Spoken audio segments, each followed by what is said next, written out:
मुख्यमंत्री जो आह्वान क्रमे जो जनसंपर्क पदयात्रा रखाई आमर अक्टोबर 2 ठार नवेम्बर 2 पर्यंत थिला 15 तारीख पर्यंत अक्टोबर 15 पर्यंत एक्सटेंड कराई से संपर्क में आमर रघुनाथपुर ब्लॉक आज गोपालपुर ठार रघुनाथपुर छक पर्यंत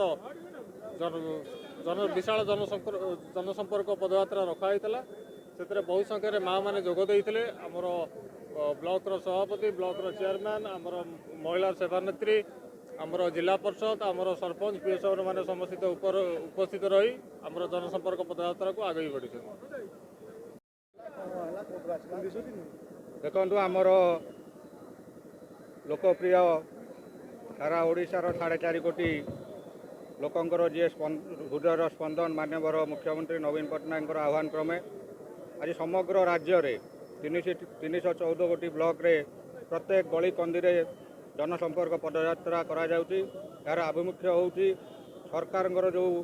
लोकाभिमुखी कार्यक्रम रही केभली भाव तल स्तर में पहुँचब लोक मानू ए प्रति सचेतन करा तार होउची मुख्य लक्ष्य। यही परिप्रेक्षी में आमर रघुनाथपुर ब्लॉक विजु जनता दल तरफ आज गोपालपुर छक ठारू आरंभ करी भासिलपुर धराधरपुर मुसलमान साही आमर बड़पाटेणा देकरी आज विजु पट्टनायक प्रतिमूर्ति आज ताकू आम शेष करें आमर अद्भुतपूर्व भाव विजु प्रेमी माने माँ मैंने समस्ते योगदान करते तेणु आज ये पदयात्रा सफलतार शीर्ष में आसी पहुँची। आमर प्रिय मुख्यमंत्री लोकप्रिय मुख्यमंत्री को तांको निर्देश क्रमे आमर प्रिय विधायक दीपू भाई आम भाइस चेयरमैन ब्लॉक आह्वान कर माँ मैंने जो हजार हजार संख्यार जोगदे मत बहुत विस्मित लगुच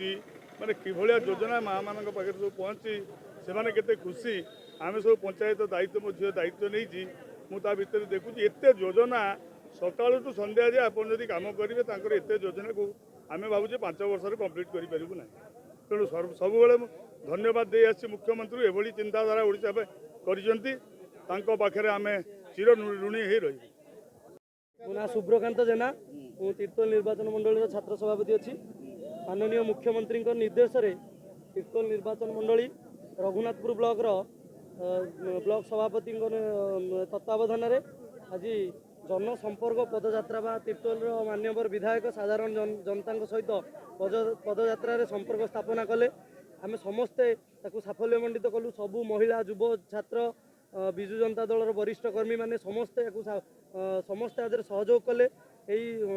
बहुत सुचारू रूप से बहुत जन आंदोलन रे जनसंपर्क पदयात्रा आज साफल्य मंडित होती। जनसंपर्क पदयात्रा यह बयान करुच्ची जे तीर्तोल निर्वाचन मंडली रे माननीय विजय शंकर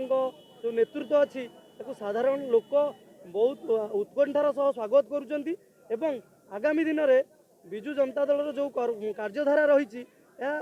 ओडिशार तो सबू जगह सुचारू रूप से पहुँचुची किंतु रघुनाथपुर ब्लॉक रे समस्त जनसाधारण पाखे सुचारू रूप से पहुँचुची ए जनसंपर्क पदयात्रा जो जन आंदोलन है यह ही तार बयान करी कौन सन्देह ना। अच्छा कौन कौन आज कौन नवीन बाबू डाकी बाध्य होइके आइलु कौन पे डाकिले कौन पे डाकिले पदयात्रा करदन हमको डाकी देनी आमे आसिलु बाध्य होइकिनी बुढ़ी हो कि बुढ़ा हो पदयात्रा खरे पड़छ जोडी पड़ी जा कोन करिवु से जदी निया खोलिबे नवीन बाबू तो डाकी देनी बाध्य होइके डाइबु ना नवीन बाबू तमे डेइला कोन जा भी हला हम जीवन दबु तांको पई आपण आज पदयात्रा कहीं आ कौन करिवु वो के तबे डाके जी आ मां मन को आसिया कथा ना पुओ पई जीवन दबाउ पहिले पड़िबो हां कौन करिवु मरिया पहिले भी मरिबु।